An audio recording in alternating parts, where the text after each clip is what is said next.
اندھیروں سے نکال کر روشنی کی طرف لائیں، کار مسلط میں پڑے ہوئوں کو اوج ثریا پہ پہنچانے والی کتاب، اللہ سے بچھڑے ہوئوں کو اپنے اللہ سے ملانے والی کتاب ہے۔ یہ کتاب ہدایت ہے۔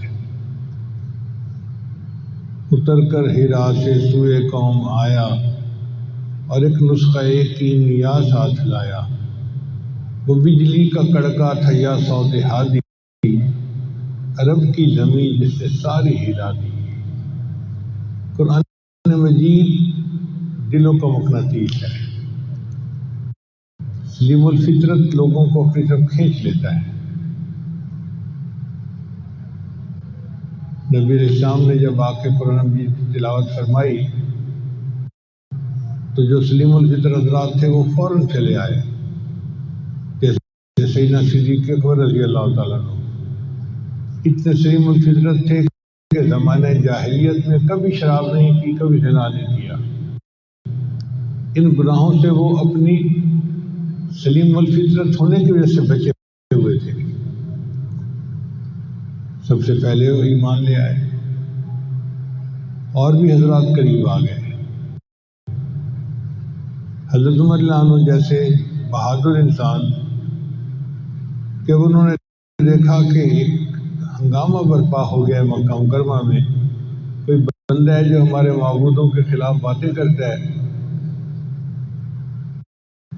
تو تلوار لے کے نکل کھڑے ہوئے کہ میں قصہ ہی سمیٹ دیتا ہوں۔ اللہ کی شان دیکھیے کہ راستے میں ایک صحابی ملے، سلام دعا ہوئی تو انہوں نے پوچھا کہاں جا رہے ہو؟ کہنے لگے بس میں مسلمانوں کے پیغمبر اسلام کا قصہ ہی سمیٹتا ہوں۔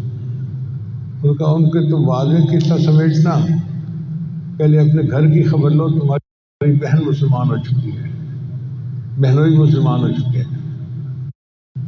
تو بڑا غصہ بڑھ گیا، یہ کیسے ہو سکتا ہے؟ میری بہن ہو، میرا بہنوئی ہو، اور مجھ سے مشورے کے بغیر وہ نیا دین قبول کر لیں، تو بہنوئی کے گھر چلے گئے۔ اب جب وہاں گئے تو پتہ چلا آواز سے کہ کچھ وہ پڑھ رہے تھے، ایک صحابی تھے جو ان کو قرآن پڑھا رہے تھے۔ دروازہ کھٹکھٹایا، ان کو پتہ چل گیا کہ عمر آیا ہے۔ وہ صحابی بھی چھپ گئے اور انہوں نے قرآن مجید کو بھی چھپا دیا۔ اندر گئے تو جا کے اپنے بہنوئی سے کہا میں نے سنا ہے کہ تم مسلمان ہو گئے ہو۔ انہوں نے آگے سے جواب دیا کہ اگر اسلام سچ ہے تو قبول کرنے میں کیا رکاوٹ ہے۔ غصہ انتہا کو پہنچا ہوا تھا، اپنے بہنوئی کو مارنا شروع کر دیا۔ خامد کو بچانے کے لیے بہن درمیان میں آئی تو بہن کے بھی تھپڑ لگایا۔ تو کہتے ہیں کہ بہن کو جب تھپڑ لگایا تو اس کے بھی منہ سے خون نکل آیا، مگر وہ بھی عمر الخطاب کی بہن تھی، فاطمہ بنت خطاب۔ کہنے لگی کہ عمر، جس ماں کا دودھ تو نے پیا ہے اسی ماں کا دودھ میں نے پیا ہے، تو ہمارے جسم سے جان تو نکال سکتا ہے، ہمارے دل سے ایمان کو نہیں نکال سکتا۔ بہن کی یہ بات دل پہ اثر کر گئی، کہنے لگے اچھا بتاؤ تم کیا پڑھ رہے تھے؟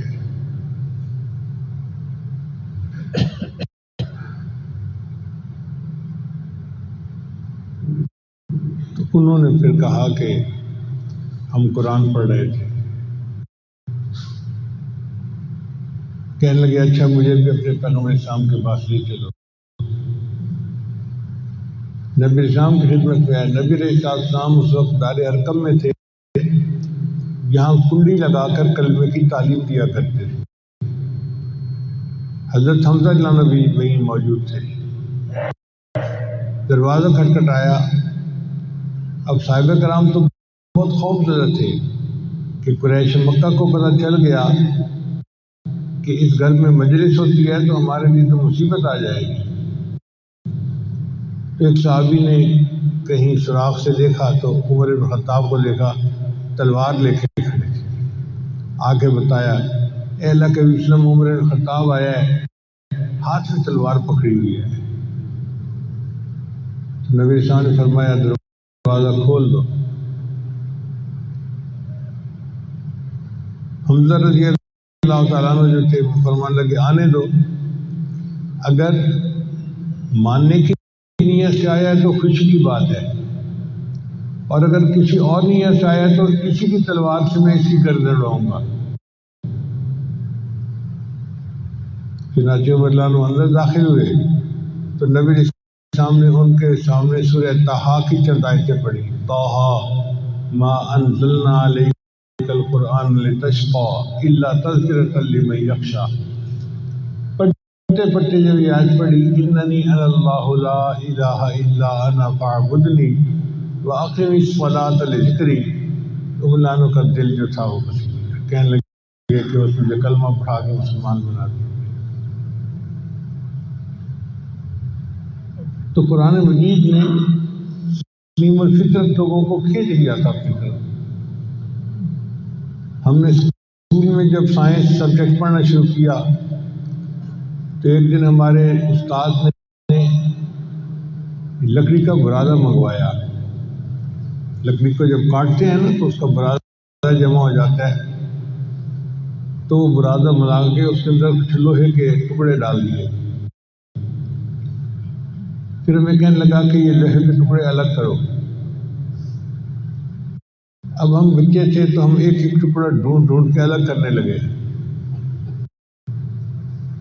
پھر اس نے کیا کیا کہ ایک اس کے پاس کوئی چیز تھی جو اس نے اس کے اوپر پھیری تو سارے ٹکڑے اس کے ساتھ چپک گئے. ہم نے پوچھا استاد جی یہ کیا ہے؟ کہنے لگا یہ مقناطیس ہے، جہاں بھی لوہا ہوگا مقناطیس اس کو کھینچ لے گا. تو بالکل اسی طرح قرآن مجید مقناطیس کی مانند ہے، جہاں بھی کوئی سلیم الفطرت انسان ہوگا قرآن اس کو اپنی طرف کھینچ لے گا. آج بھی اگر ہم قرآن مجید کے ساتھ تعلق جوڑیں تو ہمارے دل سنور جائیں. قرآن دلوں کو صاف کرتا ہے، تصفیہ کرتا ہے، نفس کا تزکیہ کرتا ہے. اللہ تعالیٰ نے اس کتاب کو بھیجا اس لیے ہے، یہ اللہ کا کلام ہے، انوارات سے بھری ہوئی کتاب ہے، برکتوں سے بھری ہوئی کتاب ہے. یہ دلوں کی دوا ہے، بیماروں کے لیے شفا ہے، نسخہ خدا ہے. اللہ کی شان دیکھیں کہ اب عنقریب ایک مہینہ آنے والا ہے جس کو رمضان مبارک کہتے ہیں. وہ شہر القرآن ہے، قرآن کا مہینہ ہے. قرآن اسی مہینے میں اترا اور اس مہینے میں قرآن کی کثرت کے ساتھ تلاوت کی جاتی ہے. تو ہم ابھی سے اس مہینے کے لیے تیاری کر رہے ہیں. ہم نے دنیا میں دیکھا ہے کہ عید کے آنے سے ایک مہینہ پہلے عورتیں اپنے کپڑے تیار کرنا شروع کر دیتی ہیں، بچوں کی چیزیں خریدنا شروع کر دیتی ہیں. ایک مہینہ لگ جاتا ہے عید کی تیاری میں. تو بھائی رمضان مبارک کا مہینہ شہر القرآن ہے، اس کی آمد کے لیے ہم بھی ابھی سے تیاری شروع کر دیں. اور رمضان کی تیاری کیا ہے؟ ایک تو اپنے گناہوں سے توبہ کریں، اور دوسرا اپنے کام کو اس طرح سے سمیٹیں کہ رمضان شریف کا وقت فارغ ہو عبادت کے لیے.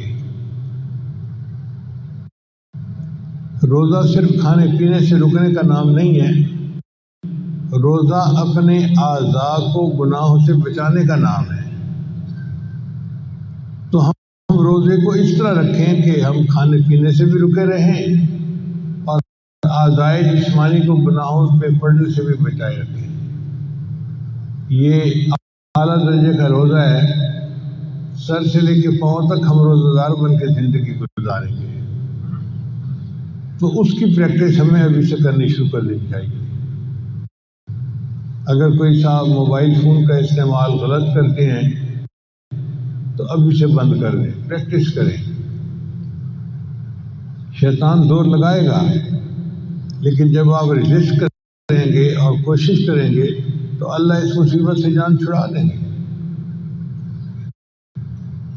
اور اگر تقریب کے تماشے دیکھتے ہیں تو دیکھنا چھوڑ دیں، اللہ کے لیے چھوڑ دیں. یہ رمضان مبارک کی تیاری ہے، اپنے آپ کو گناہوں سے بچانا.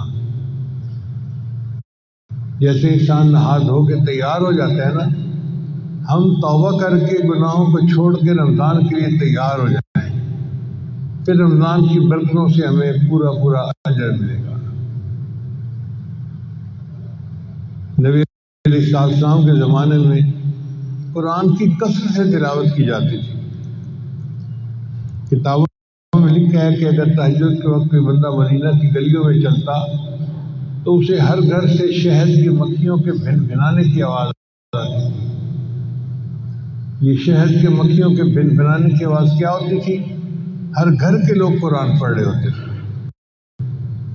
آج ہمارے گھروں سے یہ آواز نہیں آتی، اس لیے کہ سب سوئے ہوئے ہوتے ہیں. تہجد کے وقت میں قرآن کا پڑھنا دلوں کو دھو دیتا ہے. اللہ فرماتے ہیں یا ایھا المزمل قم اللیل الا قلیلا نصفہ او انقص منہ قلیلا او زد علیہ ورتل القرآن ترتیلا. اور نبی علیہ السلام کئی مرتبہ آدھی رات، کئی مرتبہ پوری رات قرآن پڑھنے میں گزار دیتے تھے. صحابہ کرام بھی اسی طرح. اصل میں قرآن کی ایک لذت ہے،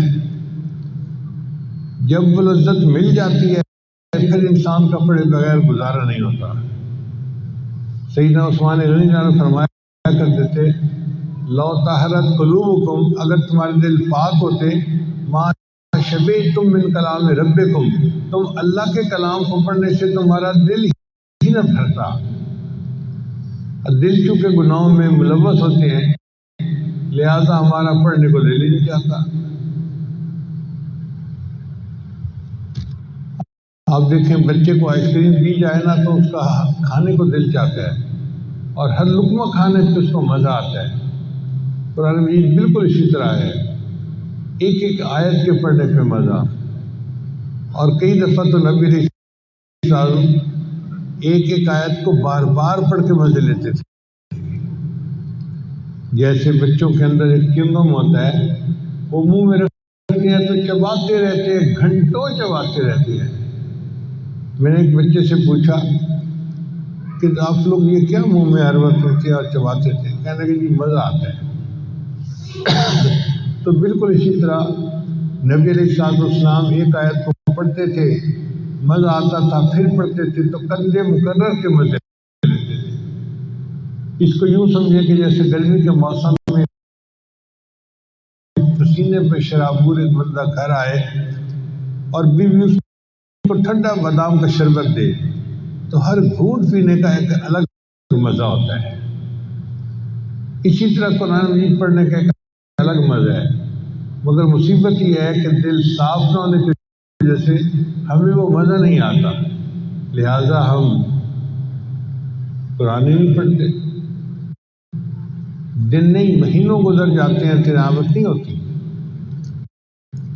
اندر کھچ پڑھنی چاہیے، اندر ایک طلب ہونی چاہیے اللہ کے قرآن کو پڑھنے کی. ایک نابالغ آدمی، اس کو تو بلوغ کی لذتوں کا پتہ ہی نہیں.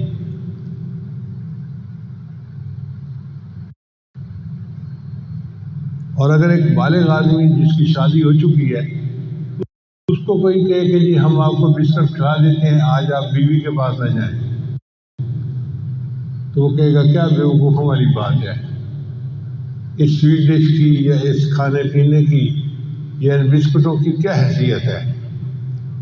میاں بیوی کے وقت گزارنے کا معاملہ ہی کچھ اور ہے.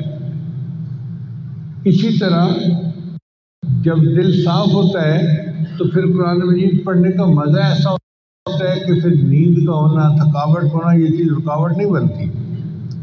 بندہ جتنا بھی تھکا ہوا ہو رات کے آخر پہ بھی اٹھ جاتا ہے اور مصلے پہ کھڑا ہو جاتا ہے. بعض رات تو ایک رات میں ایک قرآن مجید پڑھ لیا کرتے تھے. ہم اگر اتنا نہیں پڑھ سکتے تو ہم تھوڑا تو پڑھ سکتے ہیں نا.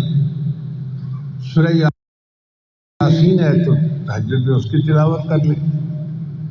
کوئی اور سورت یاد ہے تو اس کی تلاوت کر لیں. اگر نہیں بھی یاد تو سورہ اخلاص قل هو اللہ احد تو یاد ہوتی ہے. یہ قل هو اللہ احد ایک حرکت میں کئی مرتبہ پڑھ سکتے ہیں. کہاں لکھا ہے کہ ایک دفعہ پڑھ کر رکوع کر دینا چاہیے؟ سورہ اخلاص کو 100 مرتبہ پڑھیں، 200 مرتبہ پڑھیں، 500 مرتبہ پڑھیں. حافظ قرآن ہونا ضروری نہیں ہے. حدیث مبارکہ میں آتا ہے کہ ایک صحابی جو تھے وہ ہر وقت سورہ اخلاص پڑھتے تھے اپنی نماز میں. تو نبی علیہ السلام نے پوچھا کہ آپ ہر وقت کیوں پڑھتے ہو؟ اس نے کہا جی مجھے اس مضمون سے فطری محبت ہے.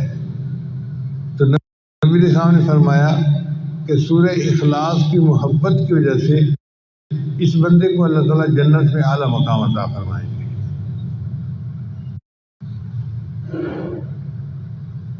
سورۃ الکوثر یاد ہے، اِنَّا أَعْطَيْنَاكَ الْكَوْثَرَ، تو وہی پڑھیں جو مرضی ہے اور بار بار اس کو پڑھتے رہے.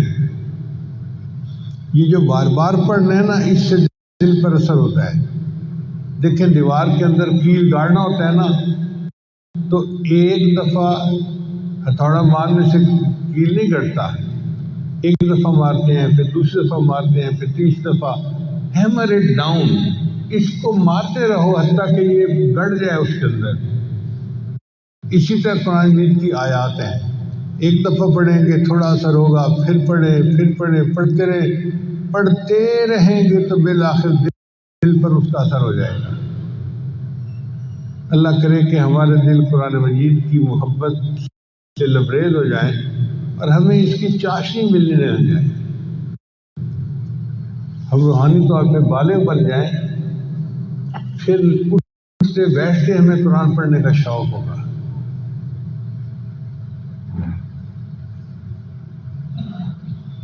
سیدنا صدیق اکبر عنہ کے بارے میں آتا ہے کہ وہ قرآن مجید پڑھتے تھے تو سننے والے پہ اثر ہو جاتا تھا.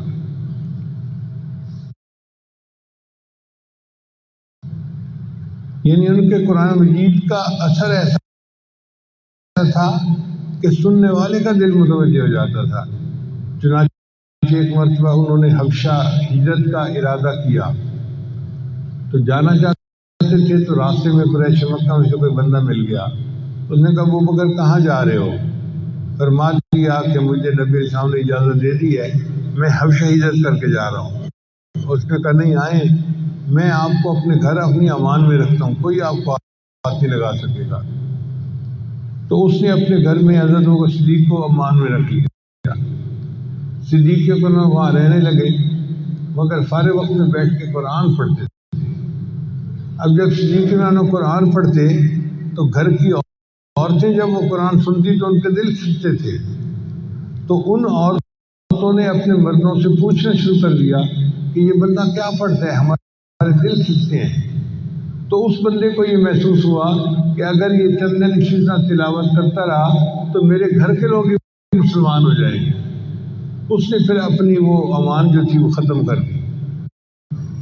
تو دیکھیں قرآن پڑھ کے دوسروں کے دل کھینچتے تھے، آج قرآن پڑھنے کے بعد ہمارے دل نہیں کھینچتے دین کی طرف. اس کی وجہ یہ ہے کہ دل جو ہے زنگ سے لچڑے ہوئے ہیں، ان کو صاف کرنے کی ضرورت ہے. اللہ تعالیٰ ہمارے دلوں کا تزکیہ فرمائے، ہمارے نفوس کا تزکیہ فرمائے اور ہمیں قرآن کی لذت آنی شروع ہو جائے.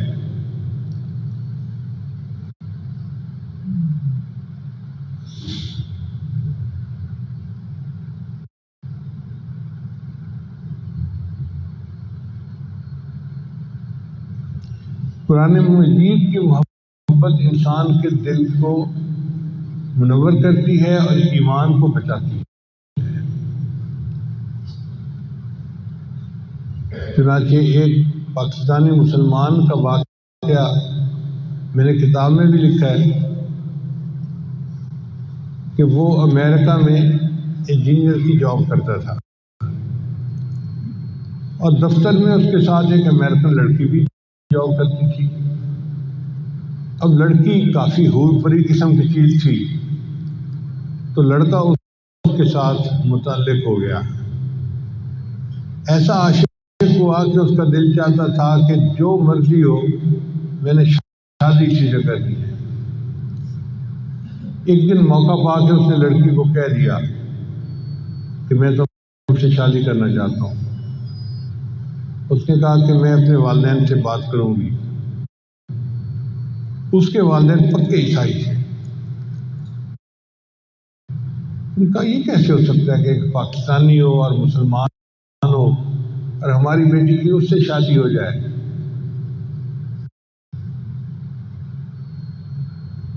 تو لڑکی نے کہا جی کہ میرے والدین تو تیار نہیں ہیں۔ لڑکے نے کہا بھائی جو شرط رکھیں گے میں قبول کروں گا، میں نے ہر حال میں شادی کرنی ہے۔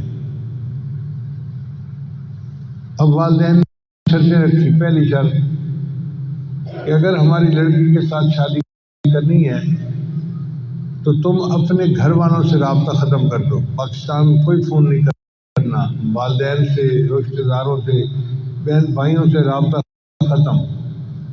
اس نے شرط مان لی۔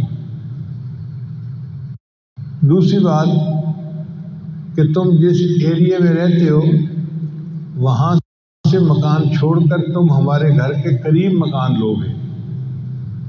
اس نے یہ شرط بھی مان لی۔ پھر تیسری شرط کہ ہم عیسائی لوگ ہیں اور ہم سنڈے کے دن اپنے چرچ میں جاتے ہیں، تو تم بھی سنڈے کے دن ہمارے ساتھ چرچ میں۔ لو جی شادی ہو گئی، اور شادی کے بعد وہ پاکستانی لڑکا اچانک ہی غائب ہو گیا۔ نہ دوستوں کو پتا کہاں گیا ہے، نہ ماں باپ کو پتا، کسی سے رابطہ ہی نہیں۔ اس نے جاب چھوڑ کے کوئی دوسری جگہ جاب لے لی اور ایک شہر سے دوسرے شہر منتقل ہو گیا۔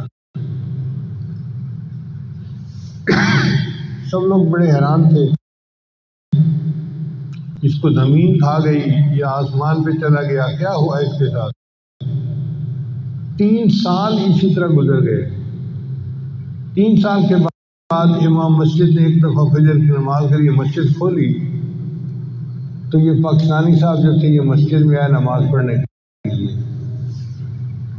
تو امام صاحب نے نماز کے بعد اس کو اپنے کمرے میں بلایا کہ بھئی آؤ بیٹھو، ایک کپ چائے کا پی لو۔ پتہ نہیں کہاں چلے گئے تھے، ملے ہی نہیں تھے عرصے کے بعد۔ تو یہ نماز کے بعد ان کے کمرے میں آیا اور پھر سے اپنی سٹوری سنائی۔ کہنے لگا امام صاحب میں اس لڑکی کے عشق میں اتنا پاگل تھا کہ اندھا ہو چکا تھا۔ ماں باپ کو چھوڑ دیا، بہن بھائیوں کو چھوڑ دیا، اپنے ملک کو چھوڑ دیا، اپنی کمیونٹی کو چھوڑ دیا، مسلمانوں کی مسجد کی نمازوں کو چھوڑ دیا، ہر چیز کو چھوڑ دیا اور انہی کے رنگ میں رنگ گیا۔ 3 سال میں اس کے ساتھ اپنے گھر میں رہا، نہ میں نماز پڑھتا تھا نہ تلاوت کرتا تھا، لیکن میرے جو گھر کا دروازہ تھا نا اس کے سامنے ایک الماری سی تھی جس میں کتابیں لگی ہوئی تھی، اور ان میں ایک قرآن مجید تھا جس کی سب جلد تھی۔ تو آتے جاتے میں اس قرآن کو محبت کی نظر سے دیکھتا تھا اور اپنے دل میں نادم شرمندہ ہوتا تھا، یا اللہ تیرا قرآن سچا ہے اور میں گندا ہوں اور میں اپنے نفس کی خواہش کے پیچھے اس لڑکی کے ساتھ تعلق جوڑ بیٹھا ہوں، تو مجھے معاف کر دے۔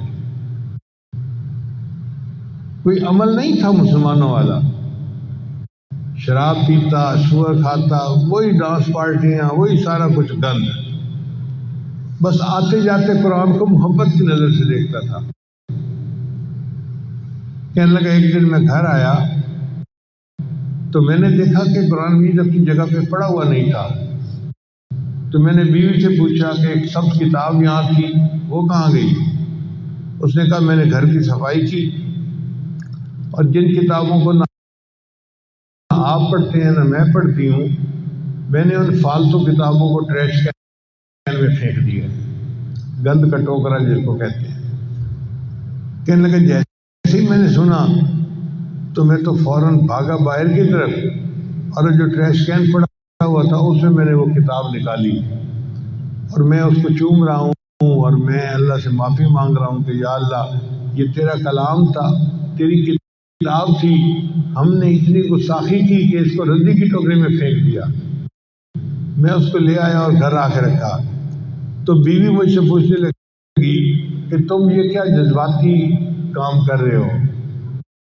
تب میں نے اسے بتایا کہ یہ تو اللہ کا قرآن ہے اور میں محبت کی نظر سے اس کو دیکھتا تھا۔ اس نے کہا اچھا تمہارے اندر سے مسلمانوں والے جراثیم بھی ختم نہیں ہوئے؟ میں جا کے اپنے گھر والوں کو بتاتی ہوں۔ وہ بریف کیس اٹھا کے اپنے ماں باپ کو بتانے چلی گئی اور میں مسجد میں نماز پڑھنے کے لیے اپنے رب کو منانے کے لیے آ گیا۔ قرآن مجید کی محبت نے اس کے ایمان کو بچا لیا، وہ لوٹ آیا اپنی اصل کی طرف۔ آج فتنہ کا دور ہے، دجالی دور ہے، اس دور میں ایمان کو بچانے کے لیے قرآن کی محبت انتہائی اہم ہے۔ لہذا قرآن مجید کی تلاوت بھی کریں، اس کا ترجمہ اس کی تفسیر بھی پڑھیں اور اس کو جتنا یاد کر سکتے ہیں یاد بھی کریں، قرآن مجید کے ساتھ لٹھی ہو جائیں تاکہ ہمارا ایمان محفوظ رہے۔ تو رمضان کا مہینہ آ رہا ہے، اس مہینے میں قرآن مجید کے ساتھ اپنی محبت جو ہے بڑھا لیجیے، اپنے تعلق کو بڑھا لیجیے۔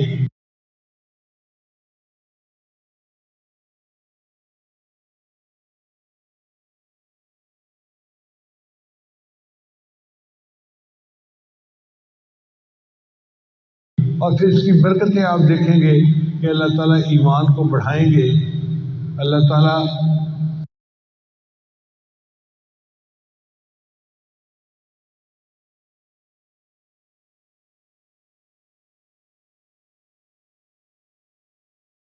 اپنا قرب عطا فرمائیں گے اور اس قرآن کی برکت سے اللہ تعالیٰ ہمارے ایمان کی حفاظت فرمائیں گے۔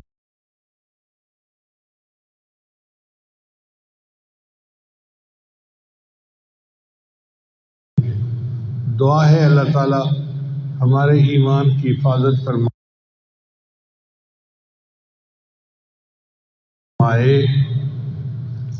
اور ہمیں رمضان مبارک کی قدر کرنے کی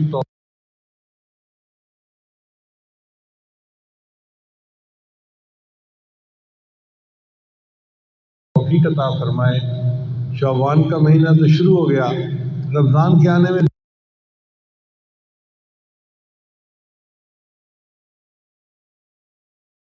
دیر نہیں لگنی، دیکھتے دیکھتے رمضان آ جائے گا۔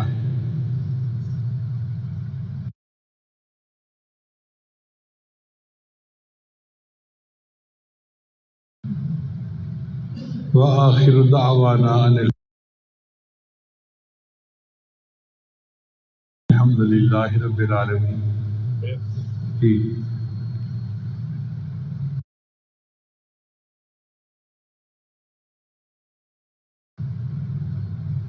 توبہ کے کلمات پڑھ لیجئے۔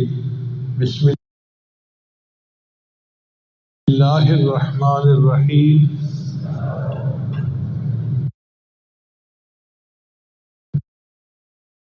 لا الہ الا اللہ محمد الرسول اللہ، آمنت باللہ وملائکتہ وکتبہ ورسلہ والیوم الآخر والقدر خیرہ وشرہ من اللہ تعالی والبعث۔ جوڑا لب لباب ہے۔ طریقہ بہت آسان ہے کہ جب آپ نماز پڑھ کے فارغ ہو، آنکھیں بند کر کے اللہ سے لو لگا کے بیٹھ جائیں۔ اللہ کی رحمت آ رہی ہے، میرے دل میں سما رہی ہے، میرے دل کی ظلمت اور سیاہی دور ہو رہی ہے اور میرا دل اللہ اللہ اللہ اللہ بول رہا ہے، میں سن رہا ہوں۔ انشاءاللہ یہ چند منٹ کا مراقبہ آپ کے دل میں اللہ کی محبت کو بڑھائے گا اور آپ خود اس کی برکت کو محسوس